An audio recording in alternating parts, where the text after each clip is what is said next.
So images aren't innocent. Images are political in that the representations of other cities and other people can make us discriminate against them.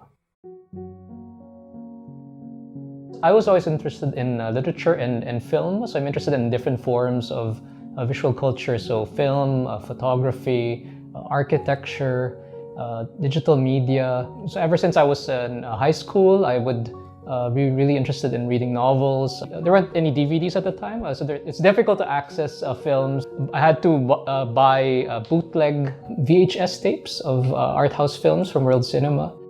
Oftentimes when you think of rhetoric, we're just referring to speech. You can also see rhetoric as being more expansive, print and visual culture that produce meaning and persuade people, that shape people's identities in particular ways. You can see, for instance, in the film Tomorrow Never Dies, which is set in Ho Chi Minh City, there's a chase sequence where James Bond crashed through all these illegal structures on the rooftop.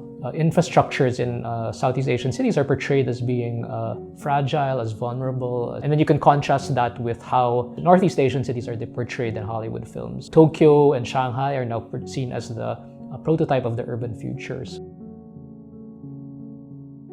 A recent article I wrote looks at precarious nostalgia in Singapore, but you could say that this is an example that could apply as well to other Asian cities, maybe Hong Kong, in fact.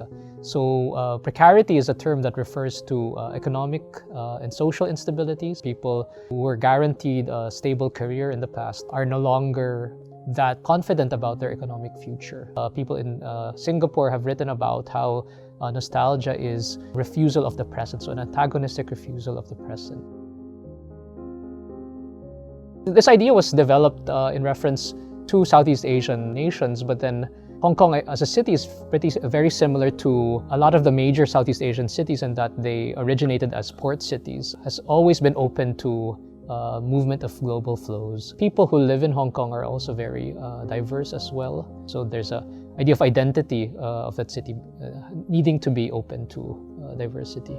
So maybe we have the perception that some people don't directly contribute to the economy, but then people will contribute in different ways in terms of providing domestic labor, or people will contribute by providing services. Everyone who lives in the same city should have a sense of responsibility to everyone else in the city. So in my course, you'll not just learn about film, but the relationship of film to other visual forms.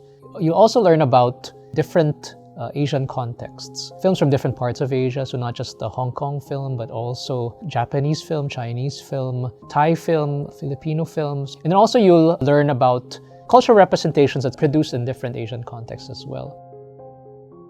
Watching films from other parts of the world exposes us to diversity. It makes us open to the difference of other people who live in the same city as us.